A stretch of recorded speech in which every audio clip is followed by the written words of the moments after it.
আসসালামু আলাইকুম। সবাইকে শুভেচ্ছা জানাচ্ছি। মাসুম মাহবুব দেখছেন ওপেন দ্য ইউটিউব চ্যানেল এবং মাসুম মাহবুব ফেসবুক পেজ। আ আপনারা দেখতে এবং শুনতে পাচ্ছেন ক্লিয়ার? আমাকে একটু কমেন্ট করে জানাবেন। বেশ কিছু গুরুত্বপূর্ণ খবর আপনাদেরকে জানাতে চাই। আমেরিকা কি হঠাৎ করে কোনো নিউক্লিয়ার অ্যাটাক করলো বা পরীক্ষা চালালো? এটি এখন বিশ্ব গণমাধ্যমে উঠে এসছে পাশাপাশি চারদিক থেকে একা হয়ে পড়ছে বা একঘরে হয়ে যাচ্ছে মার্কিন প্রেসিডেন্ট ডোনাল্ড ট্রাম্প এবং আমেরিকা। ৩ নম্বর গুরুত্বপূর্ণ খবর ইরান নতুন করে আমেরিকাকে আবারও চালে কাহিল করে দিয়েছে। একদিকে আমেরিকার জন্য দুঃসংবাদ আসছে প্রতিদিন আর ইরান নতুন চালে কার্ড খেলছে আমেরিকার বিরুদ্ধে। দর্শক, আপনারা কি শুনতে এবং দেখতে পাচ্ছেন ক্লিয়ার? আমাকে একটু কমেন্ট করে জানান তো। জি, দেখতে ও শুনতে পাচ্ছি। আলহামদুলিল্লাহ। গফরগাঁও। ওকে। উম আপনার লাইভের অপেক্ষায় থাকি কিন্তু পাই না। পান না কেন? এই যে পেয়েছেন আমাকে একদম ক্লিয়ার। কলকাতা, ভারত থেকে রবিউল ইসলাম। নায়েব আলী টাঙ্গাইল থেকে ক্লিয়ার। ওকে, শুরু করে দিচ্ছি। বেশি লম্বা করব না। সংক্ষিপ্ত সময়ের জন্য লাইভে এসছি। আমেরিকার নেভা এরিয়া 51 জায়গাটার নাম যারা শোনেন গায়ের পশম থমথম মানে কেঁপে উঠবে। মার্কিন যুক্তরাষ্ট্রের নেভাডের যে এরিয়া 51 একটি অজানা রহস্যের জায়গা। সচরাচর এখানে অনেকে যেতে পারে না। সচরাচর না, কেউ যেতে পারে না। বলা হয় যে মরুভূমিতে মার্কিন যুক্তরাষ্ট্রের একটি এয়ারবেস। এটা নিয়ে রূপকথার মতো অনেক গল্প সাজানো আছে। আমেরিকা তার সবচেয়ে ভয়ঙ্কর অস্ত্রগুলো এখানে গোপন করেছে। বলা হয় এখানে ভিন জগতের প্রাণীর আগমন ঘটে নাকি আমেরিকা এমন কোনো সামরিক অস্ত্র তৈরি করেছে যেটা ভিন গ্রহের কোনো প্রাণীর মতো করে। মার্কিন যুক্তরাষ্ট্রের বেশ কজন পরমাণু বিজ্ঞানী হঠাৎ করে নিখোঁজ। তাদের সন্ধান মিলছে না। তারা কি কোনো ভিন গ্রহে প্রবেশ করেছেন? কিছু একটা ঘটছে আমেরিকার এরিয়া 51 এ। তো বলা হচ্ছে যে এই নেভাডের মরুভূমিতে তপ্ত বালুর নিচে এক রহস্যের জাল বিছিয়ে রেখেছে মার্কিন যুক্তরাষ্ট্র। গত ২৪ থেকে ৪৮ ঘন্টায় গত ২৪ থেকে ৪৮ ঘন্টায় মার্কিন যুক্তরাষ্ট্রের নেভাডের এই তপ্ত বালুর নিচে ১৭ বার ভূকম্পন হয়েছে, যার মাত্রা 4.4। সঙ্গে বিশ্বব্যাপী প্রশ্ন উঠছে, আমেরিকা তার পারমাণবিক পরীক্ষা চালালো কিনা? এবং সঙ্গে আরো অনেকগুলো বিষয় যুক্ত হয়েছে। এর মধ্যে একটি তার পারমাণবিক বিজ্ঞানী, যারা পরমাণু বিজ্ঞানী তারা বেশ কয়েকজন নিখোঁজ আছেন। তারপরে বলা হয়েছে যে নেভার্ড বা এই অঞ্চলটি যেটি বলছি এরিয়া 51 এই অঞ্চলটির মাটির নিচেই কেন এই কম্পন? যেখানে আমেরিকার রহস্যের জাল তৈরি করা এবং ২৪ থেকে ৪৮ ঘন্টায় এই ভূকম্পনের মাত্রা 4.4 এবং ১৭ বার। টানা ১৭ বার ভূকম্পন হয়েছে। বিভিন্ন মাধ্যম বলছে যে আমেরিকা ইরানে কোনো নিউক্লিয়ার অ্যাটাকের জন্য হয়তো এখানে নিউক্লিয়ার টেস্ট চালিয়েছে মাটির ভূগর্ভস্থ, মাটির নিচে। কয়েক মাইল নিচে তারা পারমাণবিক পরীক্ষা চালিয়েছে। কেউ বলছে আমেরিকা তার কোনো ভয়ঙ্কর অস্ত্র হাজির করতে যাচ্ছে যেটা টেস্ট করেছে মাটির নিচে। কেউ বলছে আমেরিকার অজানা কোনো ভয়ঙ্কর যেটা ভিন গ্রহের কোনো একটি বিশেষ অদৃশ্য বা কোনো একটি সদৃশ্য বা কোনো একটি ভয়ঙ্কর কিছু আমেরিকা টেস্ট করছে ইরানের বিরুদ্ধে পরীক্ষা মানে ব্যবহারের জন্য। এরকম নানান রকম তথ্য উঠে আসছে এখন বড় গণমাধ্যমে, সেটা Washington post, new York Times, হ্যাঁ? আর অন্যান্য গণমাধ্যমে আসছে। অর্থাৎ মার্কিন প্রেসিডেন্ট ডোনাল্ড ট্রাম্প তিনি ইরানের বিরুদ্ধে এমন কিছু করছেন নাকি এটি একটি প্রাকৃতিক ভূমিকম্প? সবকিছু মিলে এই মুহূর্তে অনেকের টেনশন অনেক রকম। ২ নম্বর খবরটি হলো আ ইরান আমেরিকাকে নতুন কয়েকটি চালে আটকে দিয়েছে। ১ম থেকে ইরান বলেছিল যে তারা কোনোভাবে আমেরিকার সাথে নিউক্লিয়ার ইস্যুতে আলাপ করবে না। অবশেষে ইরান রাজি হয়েছে যে তারা ঠিক আছে, তুমি যদি চাও আসো আমরা নিউক্লিয়ার ইস্যুতে কথা বলব। তুমি কি বলতে চাও আমি শুনি। আমি শুনবো তো। সিদ্ধান্ত তো তুমি দিবা না, সিদ্ধান্ত আমি দেব। তো আমার শুনতে তো সমস্যা নাই। আসলে তুমি বলতে চাও। তার আগে যে চালটি আমেরিকাকে দিয়েছে। ইরান থেকে বা হরমুজ প্রণালী থেকে তেল নিয়ে যাওয়ার সময় ইউরোপীয় কিছু দেশ ইরানকে টোল দিয়েছে। ইরান তো এখন এই যুদ্ধের পর সোনার হার মানে সোনার ডিম পাড়া হাঁস পেয়েছে হরমুজ প্রণালী। তো মার্কিন যুক্তরাষ্ট্র ক্ষেপে গিয়ে বলেছে যে যেই সব দেশ ইরানের কাছে টোল দিয়ে বা ইরানকে টাকা দিয়ে এখান থেকে তাদের জাহাজ পার করবে বা তেল কিনবে, আমি তাদেরকে স্যাংশন দেব, তাদের ট্যারিফ বাড়িয়ে দেব। কিন্তু সেই দেশগুলো অদৃশ্য কারণে আমেরিকার বন্ধু ইউরোপের দেশ, ইউরোপ গেছে ক্ষেপে। তুই বেটা কে ট্যারিফ দেয়? তুই ট্যারিফ ট্যারিফ ট্যারিফ করস, তোর নাম ট্রাম্প দেখে তুই শুধু ট্যারিফ ট্যারিফ করবি। তুই সবাইকে ট্যারিফের ভয় দেখাস, তোর নিজের ভয় নাই। তুই একা একটা দেশ পৃথিবীতে একাই লড়াই করবি, সব তোর থেকে আলাদা করে ফেলবি। আয়, তোকেও আমরা খেলা দেখাই। ট্রাম্প বলছেন যে যারা ইরানের সাথে বাণিজ্য করবে, ইরানের তেল নিবে বা যারা ইরানকে টোল দিয়ে জাহাজ আদান মানে কি বলবে আসা যাওয়া করবে, সেই সব দেশের উপর তিনি ট্যারিফ বাড়িয়ে দেবেন। এবং সেই দেশগুলোর মধ্যে বেশ কিছু ইউরোপের দেশ আছে। এর প্রধান কারণ হলো কোনো ইউরোপের দেশ ট্রাম্পকে এই যুদ্ধে সহযোগিতা করছে না, একদমই সহযোগিতা করছে না। এবং ট্রাম্প এখন পর্যন্ত ইরানের কাছে যে ধবল ধোলাই খাচ্ছে, তার প্রধান কারণ হলো ন্যাটো এবং ইউরোপ আমেরিকার পাশে দাঁড়াচ্ছে না। এখন প্রশ্ন করা যায় যে ইউরোপ আসলে আমেরিকার পাশে দাঁড়াচ্ছে না কেন? তার অনেকগুলো কারণ আছে। আমি দুই একটা কারণ বলি। এক, এই যুদ্ধ আমেরিকা ইউরোপের সাথে প্ল্যান করে আসেনি। এই যুদ্ধে আমেরিকা কেবল ইসরায়েলের পরিকল্পনায় এসছে। এবং এই যুদ্ধ ট্রাম্প ইসরায়েলের সাথে এসছে, ইউরোপকে কাছে আনে নাই। তার প্রধান কারণ ইসরায়েল বলেছিল এই যুদ্ধে সময় লাগবে ২ থেকে ৩ দিন, সর্বোচ্চ ৫ দিন। ইরান শেষ, আমেরিকার বিজয়। তাই ইউরোপকে কাছে ডাকে নাই। একাই ইসরায়েলকে নিয়ে আমেরিকা মাখন খাবে ইরানের, তেল গ্যাস সব লুট করবে। ইউরোপকে আনলে তো সেই তেল গ্যাস আবার ইউরোপকে ভাগ দিতে হবে। কিন্তু ইরান এমনভাবে ট্রাম্পকে পেঁচিয়ে ফেলবে এটা ট্রাম্প বোঝে না।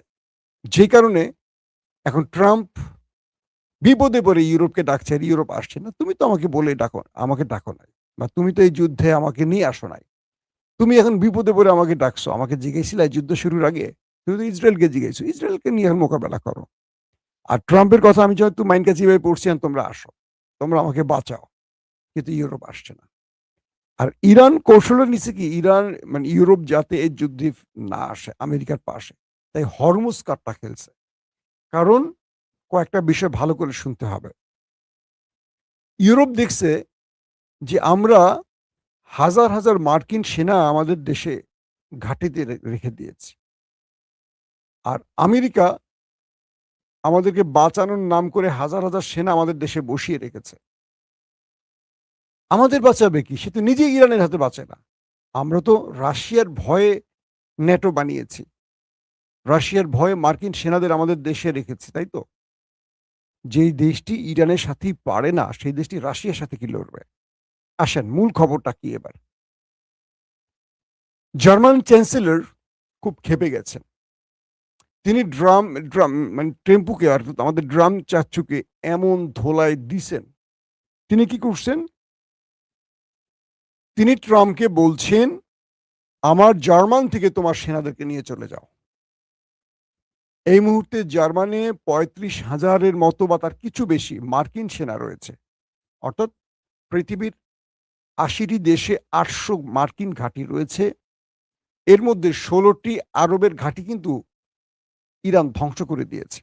মানে গালফ কান্ট্রির মধ্যে ১৬টি যে ঘাঁটি ছিল, এগুলো কিন্তু ইরান একদম অবলষ্ট করে ফেলেছে। অবলষ্ট বোঝেন? আমার ছেলে মাঝে মাঝে বলে, "অবলষ্ট হয়ে গেছে বাবা কিছু নষ্ট হয়ে গেলে।" তাই শব্দটা আমি আপনাদের বললাম। অবলষ্ট হয়ে গেছে। তো গালফ কান্ট্রি দেখলো যে আমেরিকা আমাদেরকে বাঁচানোর নাম করে আমাদের ট্রিলিয়ন ট্রিলিয়ন পেট্রোডলার নিচ্ছে। ওরা আমাদের বাঁচাবে কি? ও এক ইরানের হাতে মার খেয়ে সোজা হয়ে গেছে। ওর ঘাঁটি-মাটির কিচ্ছু নাই এখন। সব লন্ডভন্ড। গালফ অবাক হয়ে গেছে। এই আমেরিকা আমাকে বাঁচাবে? এটা পসিবল? সে নিজে তো নিজের প্রাণ বাঁচাতে পারে না।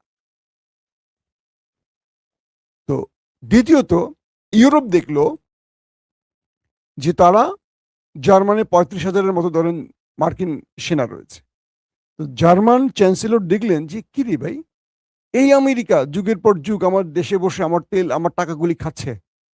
ওরা তো নিজেকেই বাঁচাতে পারে না। ওরা আমাদের বাঁচাবে কি?" তারপর ইরানের সাথে লড়াইটা বাধার পর ফ্রান্স, স্পেন সহ আরো বেশ কিছু ইউরোপীয় দেশ যখন বলল আমেরিকাকে যে, "আমার ভূমি, আমার আকাশ, আমার স্থল তুমি ব্যবহার করতে পারবা না ইরানের বিরুদ্ধে।" ডাইরেক্ট সাফ আমেরিকাকে না বলে দিয়েছে। যে কারণে আমেরিকা তাদেরকে আবার তেল নেয়ার রাস্তা করে দিয়েছে। ওকে, তুমি আমার পাশে দাঁড়িয়েছো এজন্য তুমি এখন আমার মিত্র। যাও, তেল নিয়ে যাও। বাট টাকা পয়সা দিয়ে যাবা। টোল দিয়ে যাবা, ফ্রি না। তো জার্মান ছিল আমেরিকার পক্ষে। সেই জার্মান এখন আমেরিকাকে বলছে, "মিস্টার প্রেসিডেন্ট ট্রাম্প, তুমি তোমার সেনা নিয়ে আমার দেশ ছাড়ো।" বুঝতে পারছেন? অর্থাৎ এই মুহূর্তে ডোনাল্ড ট্রাম্পের আমেরিকা পৃথিবীতে একা হয়ে পড়ছে। সব জায়গা থেকে তাকে ঘাড় ধাক্কা দিয়ে বিদায় করে দিচ্ছে। স্পেন বিদায় নিতে বলছে, ফ্রান্স বলছে, এখন জার্মান বলছে, "জার্মান, তুমি আমার দেশ ছাড়ো।" ১ম এ ৫,০০০ সেনাকে সরিয়ে নেয়া হবে। তারপর ধারাবাহিক সব সেনাকে সরিয়ে নেওয়ার ঘোষণা আসতে যাচ্ছে। স্পেন কি বলে জার্মান আজকে ঘোষণা দিয়েছে, মার্কিন সেনাদের জার্মান ছাড়তে হবে। এমন একটি সময় যখন আমেরিকা ইরানের কাছে ধোলাই খাচ্ছে। যখন মধ্যপ্রাচ্যে ইসরায়েলে অস্ত্র বাড়িয়ে পুরো ক্যান্টনমেন্ট বানিয়ে ফেলছে আমেরিকা, তখন দেখেন ইউরোপ তাকে ঘাড় ধাক্কা দিচ্ছে।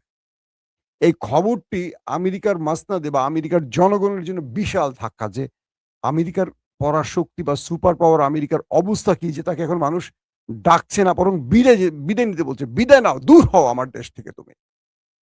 এক ইরান আমেরিকাকে কোথায় নামিয়ে দিয়েছে কল্পনা করতে পারেন? ট্রাম্প তো প্রচুর ক্ষেপে গেছে। ইউরোপ বলছে, "তুমি কে স্যাংশন দেওয়ার? তুমি কে আমাদেরকে ট্যারিফ যোগ করার? তুমি কথায়, কথায় ধমকি দিবা, ফিনল্যান্ড নিবা, এইটা করবা, ওইটা করবা। তুমি হুমকি দাও, নেটো সব তুমি, তোমার কথা চলতে হবে।" না! তুমি তো ইরানের কাছে মাইর খেয়ে শহীদ হয়ে গেছো। সোজা হয়ে গেছো সাপের মতো। তুমি আমাদের থ্রেট দেওয়ার কে? তুমি রাশিয়ার হাত থেকে আমাদের বাঁচাবা? যেজন্য আমরা ন্যাটো বানাইছি রাশিয়ার হাত থেকে বাঁচার জন্য। এক ইরানের সাথে পারছো না তুমি, তুমি আমাদের রাশিয়া থেকে বাঁচাবা? এটা সম্ভব? ট্রাম্প বেচারা পড়ে গেছে বহা মাইনকা চিপায়। এখন ইরান বলছে, "ঠিক আছে, তুমি নিউক্লিয়ার ইস্যুতে কথা বলতে চাও, আসো আমার সাথে কথা বলো। কিন্তু তোমাকে আমি যেটা বলছি তার থেকে আমি এক চুল সরব না। হরমুজ প্রণালী তোমাকে ছাড়তেই হবে। হরমুজে তুমি থাকতে পারবা না। আমি তোমাকে ডুবিয়ে দেব। তোমাকে আমি ওয়ার্নিং দিচ্ছি, সময় দিচ্ছি। তোমার দিন শেষ আমেরিকা। তোমার দিন শেষ আমেরিকা। তোমাকে ৪০ দিনে আমি খেয়ে দিয়েছি। তুমি আরো অস্ত্র নিয়ে ঢোকো আরবে। আমি তোমাকে ছাড়বো না। আমি তোমার চাই আরো আনো তুমি। কারণ তোমাকে শেষ করতে আমি মজা পাই।" আজকে ইরানের একজন পার্লামেন্ট মেম্বার আরবকে হুমকি দিয়ে কি বলছে জানেন? আরবকে হুমকি দিয়ে বলছে, "হে আরব, তোমাদের বারবার বলছি, আমাদের সাথে শত্রুতা করো না। আমরা তোমাদের বন্ধু। তোমাদের ভেতরে আমরা আগ্রাসন চালাবো না, দখলদারিত্ব চালাবো না। কিন্তু তোমরা দখলদারদেরকে এনে যদি আমাদের বিরুদ্ধে আগ্রাসন চালাও, আমরা তোমাদের দিন শেষ করে দেব।" যদি ইরানের আর একজন রাষ্ট্রীয় গুরুত্বপূর্ণ ব্যক্তি প্রাণ হারায়, আরবের রাজাদের কোনো মসনদের ইট থাকবে না। প্রত্যেকটা আমরা খুলে নেব। কি ভয়ংকর মেসেজ আরবের জন্য বুঝছেন? রিয়াদ, আরব আমিরাত, কাতার, কুয়েত, জর্দান, বাহরাইন, শোনো তোমরা। যদি ইরানের আর কোন নেতা প্রাণ হারায়, আরবের যে রাজারা আছে না, সুলতানরা আছে না, আমিররা আছেন, তাদের যেই প্রাসাদ আছে, প্রাসাদের ইট আমরা একটা, একটা করে খুলে নিয়ে আসব। এবার থেকে আমাদের টার্গেট হবে আরবের রাজাদের বাড়ি, আরবের কি সুলতানদের বাড়ি। বুঝতে পারছেন? তোমাদের প্রাসাদগুলিকে আমরা এখন টার্গেট করব যদি আমাদের রাষ্ট্রীয় কোন গুরুত্বপূর্ণ ব্যক্তির বাড়িতে হামলা হয়। এখন আরবের করুণ দশা শুরু হয়ে গেছে। ইরান বলছে, "আমরা আরবকে আর ছাড় দেব না।" কারণ আমরা দেখছি আমেরিকা আরবে একের পর এক অস্ত্র মোতায়েন করছে, বাড়াচ্ছে। আমেরিকা নতুন যুদ্ধের জন্য প্রস্তুত নিচ্ছে আর আরবে সব এসে আরবে জড়ো হচ্ছে। এবার আরবকে যে আমরা উত্তরটা দেব, এটা আরব কল্পনা করবে না। ইরান বলছে, "আমরা শুধু মরবো না, তোমাদের নিয়ে মরবো।"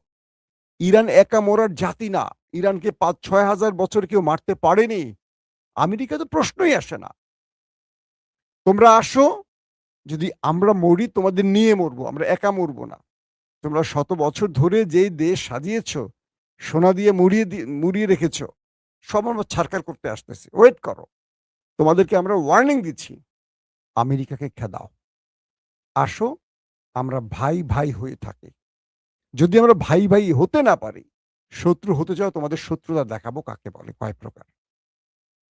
এখন আরবরা মহা টেনশনে পড়ে গেছে। কারণ ইরানের নেক্সট অ্যাটাক যদি আরবের রাজা বাদশাদের বাড়িগুলোতে হয়, প্রাসাদগুলোতে হয়, একেকজনের তো বউ আছে কয়েক ডজন করে, বাচ্চা আছে কয়েক শত করে। মানে একেকজন রাজা, রাজার ভাই, রাজার ভাতিজা মানে ধরেন রাজার ভাই আছে ধরেন ৪০ জন। একজন তো রাজা, তার ভাই আছে ধরেন ৩০ জন বা ১৫ জন বা ১০ জন। তাদেরও আবার সন্তান আছে একেকজনের মোটামুটি ধরেন আল্লাহ দিলে ৫০-৬০ জন করে। ওইটার মধ্যেই আছে বিশাল একটা ছোটখাটো দেশ। এত পয়দা করছে। একেকটার বউ আছে অনেকগুলি। তো ওই প্রাসাদের মধ্যে যখন ইরানের মিসাইল ড্রোন হিট করবে, বুঝতে পারেন কি হতে পারে। তো এখন এই অবস্থার মধ্যে নতুন করে আরবরা ইরানকে নিয়ে ভাবতে শুরু করেছে। ইউরোপকে বলে দিয়েছে ইরান, তোমরা আমেরিকার পাশ থেকে সরে আসো, তোমাদেরকে আমরা নাড়ব না। ভেতরে চীনকে দিয়ে রাশিয়া বলছে, যদি ইউরোপ আমেরিকাকে বিদায় করে দেয়, যদি গালফ আমেরিকাকে বিদায় করে দেয়, ঘাট ধাক্কা ধরে বের করে দেয়, আমরা ইউরোপের সাথে সম্পর্ক উন্নয়ন করব। শত্রুতা আর থাকবে না। তার মানে ভেতরে রাশিয়াও খেলতেছে। এখন ট্রাম্প পড়ে গেছে মহা মাইনকাচি ভাই, কি যুদ্ধ শুরু করলাম ইসরায়েলের বুদ্ধিতে। আমার ধুতিও যাচ্ছে, জাইঙ্গাও যাচ্ছে। আর ইজ্জত তো নাড়াচাড়া করতেছে। এখন কি হবে? প্রত্যেকে ভালো থাকবেন। আল্লাহ হাফেজ।